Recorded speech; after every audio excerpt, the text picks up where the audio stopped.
Islamic supreme council Canada کے chairman سید بدیالدین سہروردی نے pope Francis سے ویٹیکن میں ملاقات کی۔ تفصیلات بتا رہے ہیں کینیڈا سے ہمارے نمائندے ندیم طفیل اس رپورٹ میں۔ اسلامک سپریم کونسل کینیڈا کے چیئرمین پروفیسر سید بدیالدین سہروردی کی پوپ فرانسس سے ویٹیکن میں ملاقات۔ اس موقع پر مسلم اور غیر مسلم اراکین پر مبنی وفد بھی ان کے ہمراہ تھا۔ اس موقع پر پروفیسر سید بدیالدین نے پوپ فرانسس کو اپنی کتاب ڈیفیٹڈ ہیٹ بھی تحفتاً پیش کی، جسے انہوں نے خوب سراہا۔ 92 نیوز سے گفتگو میں پروفیسر سید بدیالدین اپنے کتاب کے اغراض و مقاصد پر بھی روشنی ڈالی۔ تو پوپ فرانسس کو میں نے اپنی کتاب defeating hate a comprehensive rebuttal to طالبان، القاعدہ، ISIS and Islamophobes, so that book جب اس کو میں نے دی تو سب سے پہلے اس نے کتاب کو دیکھا، اس کو کافی دیر تک انہوں نے اس کو اپنے ہاتھوں میں رکھا اور اس کے بعد مجھے یہ کہا کہ پلیز پرے فار می۔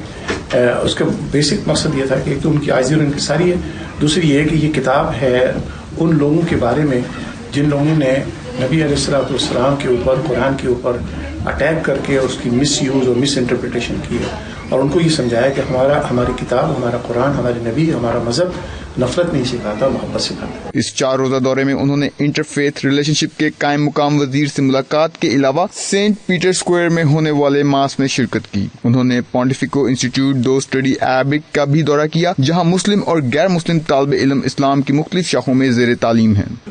جی ناظرین، میرے ہاتھ میں یہ کتاب ہے ڈیفیٹنگ ہیٹ، اور یہی وہ کتاب ہے جو پروفیسر بدیالدین سہروردی صاحب نے پوپ فرانسس کو پیش کی ہے، اور ان کا ویٹیکن جانے کا مقصد بھی یہ تھا کہ اسلام امن کا دین ہے، اور اسلام ہمیں اس بات کی اجازت دیتا ہے اور کہ ہمیں دوسرے مذاہب کے ساتھ اپنا گفتگو جاری رکھنی چاہیے، اسلام کا جو پیغام ہے وہ پہنچانا چاہیے۔ المدینہ کیلگری اسلامک سینٹر سے کیمرہ ٹیم کے ساتھ ندیم طفیل، 92 نیوز، کیلگری، کینیڈا۔